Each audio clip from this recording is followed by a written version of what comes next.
Welcome back to Inner Thoughts of a Black Woman.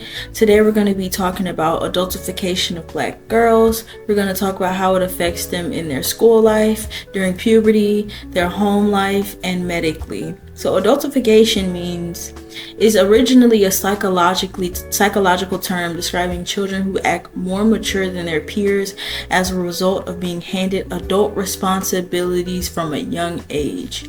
So I immediately want to dive into home life, right? Because as it just said, adult responsibilities, right? So it's more likely for a Black girl to be the babysitter, the cook, the cleaner of the house. Even if she has other siblings or brothers or anything like that, they're given adult responsibilities as a child, so they're never looked at as a child. Parents. Y'all ever notice how little Black girls are always fast-ass little girls that need to stay in a child's place until it comes time for them to cook, clean, and help raise children that they didn't create? Wash the fucking dishes! Shut the fuck up! Honestly, I feel like situations like this is a very big problem in Black homes, and even like in an African home as well, where the mother will literally be abusing the daughter and expecting her to cook and clean because in her head she's trying to mold the daughter to, I don't know, be a good wife in the future or whatever. And I think it's weird because it's like, in the end, the daughter will start to resent the mother, because why would you be abusing your child to go wash the dishes? And there's always this dynamic of how the daughter is treated differently from the son, how the daughter is expected to cook and clean and prepare herself for marriage and her husband, because that's her job.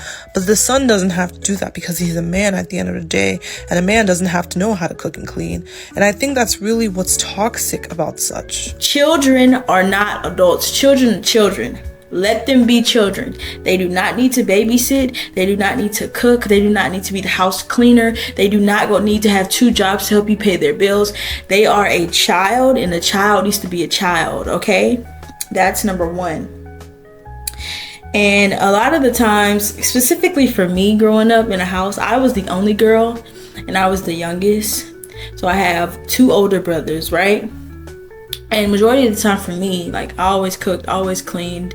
Like, I wasn't necessarily the babysitter, but I was the person who, like, if my parents left the house, they would always ask me to clean or make sure the house is clean when they come back. It was never really pushed on my brothers to do such things, but specifically for me. And another thing that I noticed about, like, many of the times, a lot of Black girls struggle with, their parents saying that they have an attitude or that they're being disrespectful when all they're doing is just voicing their opinion. Like, the problem with parents is you cannot raise a strong-minded child. You cannot raise a child who you want to defend themselves. Then the moment that they use everything that you taught them against you, it turns into disrespect. It's not disrespectful.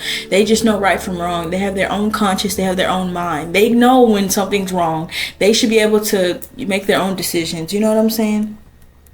So not everything should be seen as having an attitude, especially when you're just voicing your opinion, And thirdly, and this used to, y'all, when I tell y'all, this used to freaking blow me, like, this used to piss me off, okay? When a lot of the times, like, my father, if there was other men coming over the house, whether it be family members, yard men, house workers, anyone that was a man, my mom or my dad would tell me, go change, there's men in the house. Or even if it was just my dad and my brothers there and my mom didn't deem what I had on as appropriate, she would tell me to go change. And it really struck a nerve in me, because I'm like, what am I doing wrong, And I know a lot of Black girls may feel this way, like, why are you having me go change? If there's an adult man looking at a child, shouldn't the adult man be, persecuted like I'm being, you know what I'm saying? So a lot of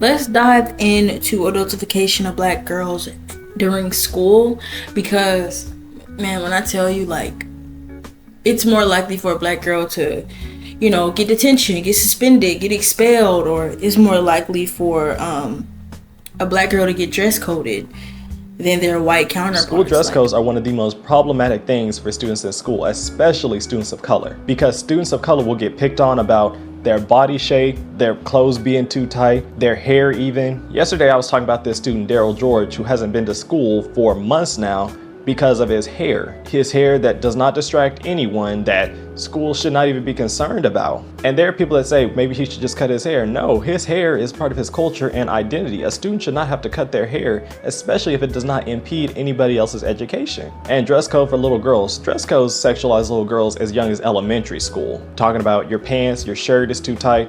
I'm gonna tell you a story about this girl I went to school with. So I went to school with her elementary and middle school, right? In 5th grade, she was a great student. She'd always been a great student, good grades, right? From 5th grade to 6th grade, over that summer, she developed pretty rapidly. There was a very noticeable difference between her body, in the most respectful way of saying it. In 6th grade, she would come to school. She would be covered up, but she would get dress coded because her shirts were so-called too tight by some administrators. One day in the morning, an administrator dressed her out because her shirt was so-called too tight and out of dress code, right? The administrator took her to the office, changed her out, right? Then lunchtime came around. Another administrator looked at her and dress coded her from the shirt the previous administrator had given her, saying that shirt is too tight. So already there's a discrepancy because tightness is subjective. Those two administrators couldn't even agree on what was too tight and what was not too tight. Now see, my friend was a good student. She never had any behavior issues in elementary school, but when 6th grade came along and she kept on getting dress coded for something out of her control, then it became a problem. She started to become moody. She started to argue with administrators and teachers. She became a quote-unquote behavior problem because of dress code. Because students of color usually develop quicker and are more curvaceous than other students. Girls especially, and black students, are more often impacted and even targeted for school dress codes than other students. And I had this comment on one of my videos. I had foster kids and natural hair could be long, but fake hair couldn't be below their bra strap. So they cut black girls' braids. First of all, no adult should be worried about where a little girl's bra strap is, for one. And two, the fact that you would cut a little girl's hair because it's so-called too long or to their bra strap, do you know how ridiculous that is? Because hair length in no way, shape, or form impedes on anybody else's education. If a little girl has box braids all the way down to her back, that is not distracting anybody. These dress code rules are ridiculous, and I really feel for students. For example, I can vividly remember like being in high school and wearing a off the shoulder top specifically. And I got dress coded for it. When the white girls, I'm telling you, they used to wear shorts, off the shoulder tops, any and everything. And I specifically got dress coded for showing just my bare shoulders, as if my shoulders are sexual. You know what I'm saying? Like, what is so sexual about a shoulder? But it made me realize now that in my adult life, it's not the black girls. It's not the girls in general, nor the child. It's the people that sexualize these children. Because what is it about this girl's shoulders or what she's wearing that makes you deem it as not being a part of the dress code when another person can wear it that's skinnier and less curvier than this girl and it's okay? You know what I'm saying? It's not the child. Because a child can't help how they are physically, you know what I'm saying? It's the person that's sexualizing them, whether it be a man or a woman, whether it be a parent, whether it be your uncle, whether it be a stranger. It's not the child, it's the person, it's the adult. And it's more likely for, like I said in the beginning, black girls to get detention, to get suspended, to be, have their parents called. It's even less likely for a black girl to get as much attention than their light skin or white counterparts in the classroom, meaning like teachers will be more attentive and care more about the students who aren't black. So a lot of the times people always wonder like, hey, why are you always, bad in school, or you don't have good grades? And statistically it's more likely for a teacher to pay less attention to the black girls because by stereotype they assume, they have an attitude, they're fast, they're this, they're that.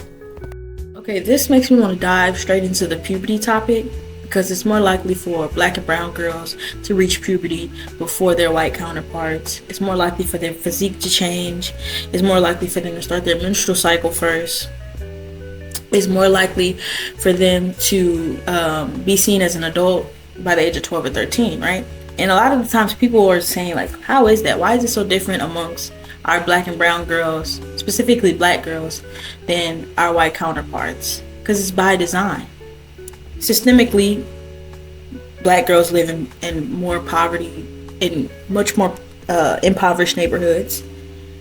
Systemically, it's more likely for a black girl to, eating habits, diet, nutrition is very poorly due to systemic racism. You see what I'm saying? So everything's by design here. But the real problem is the ideology of black girls reaching puberty very early on, and then by the time they're 12 or 13, they're already seen as grown, right? They're already seen as more promiscuous. They know more about sex. But the problem that I'm having is the unprotection that they receive, whether it be by black elders, black adults, their black parents, the unprotection that they're given. Because it's like they're adultified by society, then they come home and they're also adultified by their parents. So it's a lose-lose, right? You have the black mother saying you can't get straight hair, you can't get red nails, you can't do this, you have to change your clothes, all because it's seen as you're too grown and you're too fast. But in reality, they're just a child. No, it's not. It's you see them as too grown. You see them as too fast. But in reality, they're just a kid. Remove this ideology from your mind that just because she's more curvier, or just because society has told you that they are seen as adults, that she's really, you know what I'm saying, or that they mature quicker, that this is who this being is. And in reality, this is just a young girl who's trying to live in a racist society just like everybody else. She's a child and she needs to be a child. She shouldn't have adult responsibilities. But the problem is, parents don't know that they're actually doing the damage, because by giving this child an adult responsibility, she's doing everything as an adult. Now she's taking part in those actions and she's being too grown and she's being too fast. No, it's not. You should have did a better job at being a parent and not adultifying your kid to adult responsibilities. If she had childlike responsibilities, she would be a child. Lastly, I want to discuss the correlation between the adultification of black girls and teen pregnancy and how medically black girls are affected. One of the things that I remember growing up was my mom was very adamant about if I was having sex, or you know what I'm saying, what was I doing on my phone, was I speaking to boys? And being an adult now after getting married, one of the things my mom told me, which was very gut-wrenching for me and sad for me to even hear, was, I'm so glad you didn't have a baby on me. Now I know maybe many of you have heard this from your mother as well, but for me, I viewed it as if that's the only thing you view me as. You know what I'm saying? Like, why is it a societal norm for us to just view the black girls as these sexual beings who just have sex and just pop out babies? Like, what? Why are we? You know what I'm saying? These are children. You get what I'm saying? And it kind of allowed me to create a correlation not only with my mother for saying that, but medically.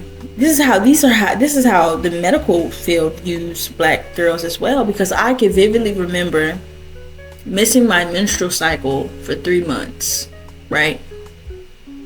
And I told my mom, like, hey, I need to go to the doctor. I'm having and I was also having side pain as well.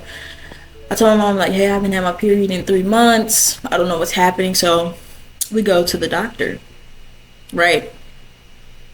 And I'm telling my mother, like, I'm not pregnant. I know I'm not pregnant because I have not had sex before. I waited till I was married today to have sex with my husband. So, but she was very adamant on, no, you're pregnant. And I keep telling her, I'm like, I'm not pregnant. You know what I'm saying? And it's so interesting to see the medical staff when I was there, because I was around 15. And as I arrived to the doctor's office to let them know what's happening, that I'm having this excruciating, it wasn't excruciating, but it was very there, like I could feel it consistently daily. And I was telling them, like, I'm having this pain, I haven't had my period for 3 months, and I'm telling them, like, I've never had sex before, so I know that I'm not pregnant. The way they were so adamant about doing this pregnancy test, and the way that my mother and the doctors were speaking about me as if I'm pregnant and should be the next steps and this is what's gonna happen, as if me telling you that I've never had sex isn't enough. You know what I'm saying? And I get it, because some people do lie. They just have to check to make sure I understand. But the way in which they were talking, as if like, oh yeah, you know, the girls nowadays are just doing this. You know what I'm saying? It's just as if this was just this normal thing. And I keep telling them, but I was not even only upset at the situation. I was more upset at my mother, because my mother knew that I didn't do those type of actions. But she was very adamant with the doctor. Yeah, these girls are just so fast nowadays. Like, it was very disgusting. And it made my heart wrench for the actual black girls who are pregnant when they're teens. As if they're viewed as like these disgusting beings who don't know how to not, you know what I'm saying, who just don't know how to not be promiscuous, and they just throwing it at men and throwing it at boys, and it's absolutely disgusting. Absolutely disgusting. This is why I say our parents don't do any better than a stranger. Like they not only help with the damage that they cause on their kids, but they innate it as well. Like, you're causing it.